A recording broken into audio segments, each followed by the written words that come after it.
I'm Lisa. Welcome to Behind the Surface, seeing beyond what the eyes see. We're both psychics who perform clairvoyant readings. Through our exploration in this arena, we have become privy to a different level of understanding.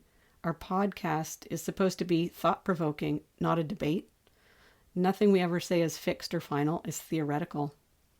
In this episode, we're going to talk about families and why each family member sees things differently. So I am a teacher, besides being a clairvoyant, and I had a student one time say, family, you want to kill them, but you'd also kill for them. I've learned a lot from my students. I like that. Family. You want to kill them, but you'd also kill for them. Let's get into this, Alice. Right. Do you want me to talk about the creative rings? I think let's start with the creative rings. Let's do a big punch on this one. So this is something Lisa and I learned through our studies, is everybody has creative rings. And if you've looked at old paintings, you know what a halo is. A halo is a ring above an angel's head. And we were taught that we all have these rings, and they're called our creative rings. And that's where we filter information that comes from the cosmos, the universe. And it's filtered in through our own personal creative rings and gives us information. We translate that information, transform it into our own point of view. Yeah, which is what makes us an individual. Without these rings, we'd all be the same. Right. So we are here absolutely to express as individuals. And that's where the division happens. We're actually all one in our belief system. Right. Yeah, but we all individuate, and it's important that we all individuate. And we'd like to discuss this in terms of how we relate to family. Of course, the way we relate and express through our creative rings, we can discuss this and translate it to every applicable situation in our lives, from work to our hobbies. But we're gonna concentrate on family because that seems to be the juiciest topic. Right, and this is why you can have one family where there are two brothers and one is a liberal and the other one's a conservative. People are like, how did this happen? Why? How are they so different? And that's because they're filtering information through their creative rings in a very different way. Yeah, I like to look at our creative rings as our own personal hard drive. And we have a mission here. And our mission is in that hard drive. But it's buried. It's buried within our system under all kinds of programming. We have a little privy to it when we're little, and then society knocks it out of us. And we don't really intentionally mean to. We don't have the tools yet in where we are in life to express right away through these rings. We're conditioned based on a set of parameters that we've all agreed on to operate in this lifetime. So Lisa, when you talk about programming, are you talking about two different kinds of programming, like the programming that we come in that's on your hard drive that we're supposed to access, believe, follow, and then the programming that is implemented through our family and teachers and whatnot? Yeah, I'm talking about the programming from teachers and whatnot. We're all living, like I was saying, a bunch of agreed upon constructs. And if we defect from those constructs, we're looked at in a funny way. So you're talking about familiar constructs. I mean, going back to the family, that's kind of what we're talking about, is the kind of rules and morals that our families set up for us. Sure, our whole value system is a base of constructs, like the gift-giving policies during the holidays and who hosts what party and when, and if you defect, you're in trouble. I mean, most of us have experienced these. Right, you can fall into your place within that, I think, too. I think a lot of people, when they return home to family, they go through some sort of regression.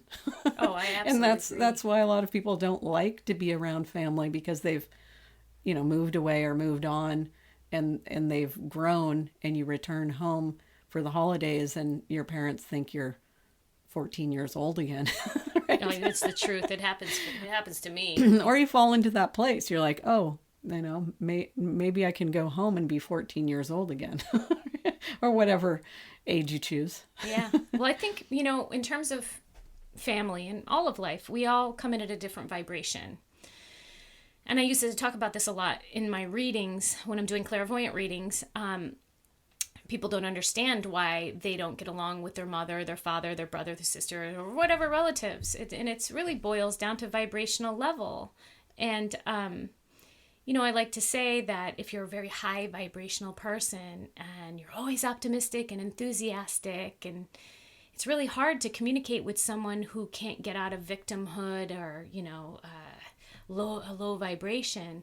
It's like you're on two different freeways, and those two freeways, they cannot hear one another. Right. So that alone, just your thought process and who you are as an individual, makes it almost impossible to speak to someone who's, 3 freeways away from you. I don't want to say that one is good or bad, because I try to stay away from polarity. Right. And everyone's expressing on a vibrational level that they're learning through. Right. And we're thrown in these families with all these different vibrations to learn. And we are. And sometimes we are brought into these families to leave. Right. And that falls into this idea of expectation. Sometimes families expect that you're going to stay and live this, their idealized picture of what a family is. And sometimes at least in my case, I had a lovely family, wonderful family. But I knew my life wasn't where they were from. And I knew I needed to leave. And I was following my own guidepost. There was no rational reason to leave. It was a feeling. And when you trust those feelings, it means you're operating on your true potential, the information that's on your hard drive. Mm-hmm. Yeah. That makes me think of this theory in photography. John Zarkowski had this show called Mirrors and Windows that he put together for the MoMA in New York. And he saw photographs as either a mirror that reflected the photographer. So you might take a picture of something that really is a reflection of yourself, or you see the photograph as a window into something completely different. And I think each person is either the mirror photographer or the window photographer. And it sounds like you needed to go explore. I did. You needed to explore beyond the boundaries of your family.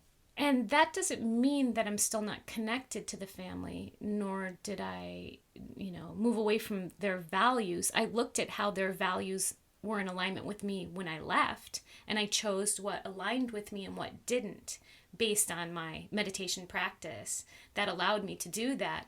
A lot of people don't do that, though, and that's one of the filters that's sitting in front of them that's not allowing them to see what their true purpose is. Mm-hmm. But that doesn't, this doesn't help the everyday folk understand why they don't get along with their mother and father or their brother or siblings.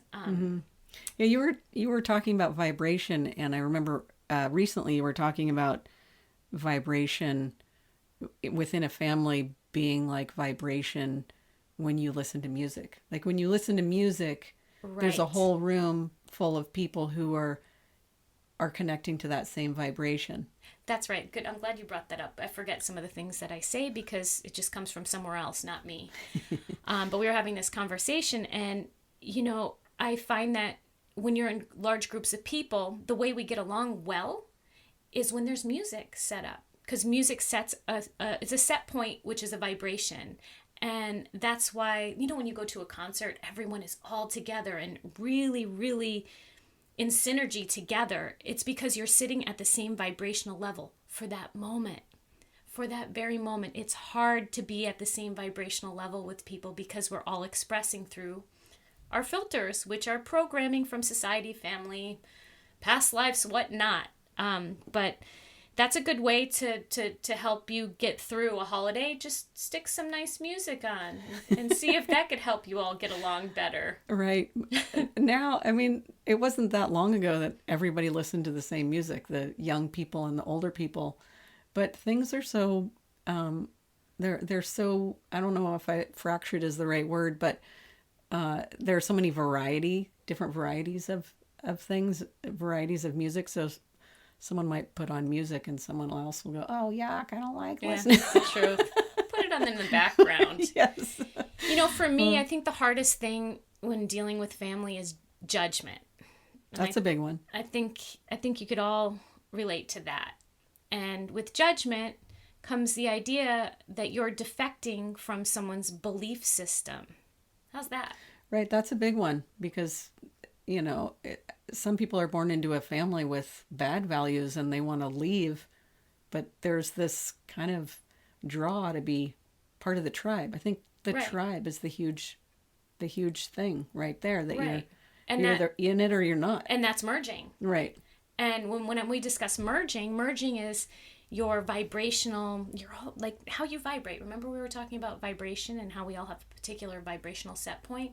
Well, we're all merging. So all of our vibrations get, kind of melded together. And this is where issues happen. Where we start to not feel like ourselves, or depression happens, anxiety, because we're picking up on everybody's feelings. Again, we were not trained as children to work with these, with a set of tools to help protect us from this. And that doesn't mean you don't love your family. It's just best not to merge. And then we go back to the discussion on judgment. Judgment, when people are judging you in your family, it's because clearly you're defecting from the values of the tribe, so to speak. And what's happening when that person is judging you is they're jumping into your lane. And when someone jumps into your lane, then there's nowhere to go.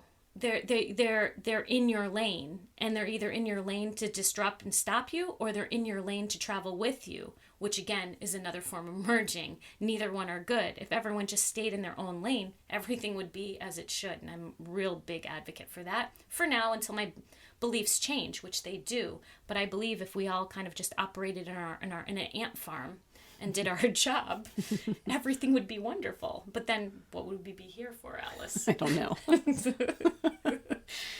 Yeah.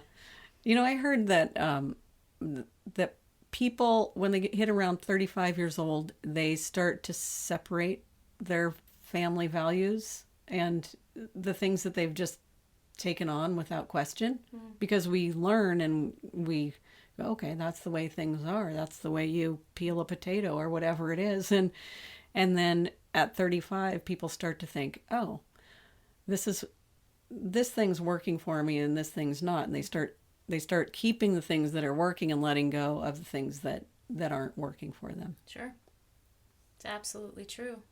I just think it's interesting to, be in a household at a holiday party with, someone who's a construction worker all the way to the PhD. Mm-hmm. It is definitely juicy. How is it in your family? My family, we're all pretty much on the same page. We do have a family member that we've pretty much kicked out, which is an interesting thing for a family that's pretty close. We do have a family member that it was so hard to relate that we just don't relate anymore. Well, that goes to protection. So that was the idea of merging. The idea of merging can make everyone sick. And if there's that one seed in the family that is affecting the whole clan, it's hard for that person not to be pushed out for the survival of the tribe. Mm-hmm. And that goes to protection, mm-hmm. right? Yeah, talk about protection. Protection, like this is something we weren't taught, and which I think is fundamental. I mean, if people learned how to protect themselves, and I'm not talking about protect themselves with arms and, the whole fear-monger thing. I'm talking about energetically protecting yourself. Because there are ways to be in a space with all kinds of people. And we know this because we're highly sensitive people, and we've had to learn how to protect ourselves through various tools with boundaries. We can still share love with people, but not take things in empathetically. Mm-hmm. Not that people talk about being an empath. Yes, that's wonderful and all, but unless you know how to protect yourself, you're useless to be an empath, because you'll be folded over with anxiety, feeling everyone else's emotions. So, yeah. I mean, once you learn how to operate empathy and compassion and how to shut your empathy down, but have the understanding of where someone is, you operate from the heart, from love. So you're able to protect yourself energetically with a set of tools and share your heart with that person. Mm-hmm. But we're not there as a society. No, I try to pretend I'm watching something as if I'm watching it on a TV screen. I do this all the time. All the time. Because then my feelings aren't connected to it, and I'm actually more helpful than if someone's having a hard time and then I join them. That's not really being helpful. It's just joining them in their misery or whatever it is. But if I can look at them like I'm watching a TV screen and go, what does this person need? I'm like, oh, maybe they just need someone else to make them dinner or something like that. Yes. There's a separation there. Yep, I do the same thing. I call it being in the umbrella. I use that phrase with one of my friends who's also a psychic. I'm like, yeah, I'm in the umbrella, meaning I'm above looking down on everything. And it's such a strange thing to do, but we've learned to operate like that. It's really funny that you do that. I didn't know that. So try it at home if it helps. Yeah, I do it all the time. It's actually, you can observe myself that way too. I know this sounds really out there, but we are a little out there, so it's okay.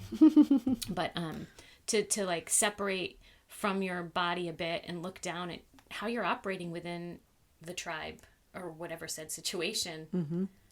Yeah, spend the holidays watching the movie. Wish we could teach them all how to do that. We love them and we don't want to kill them. But we would kill for them, wouldn't we? Exactly. Yeah. And that, I think that concludes our show. So hopefully you'll survive your family just a little bit better by listening to our little podcast. I know that there's holidays around the corner at every corner. So good luck with that. Thanks for joining us. Take care.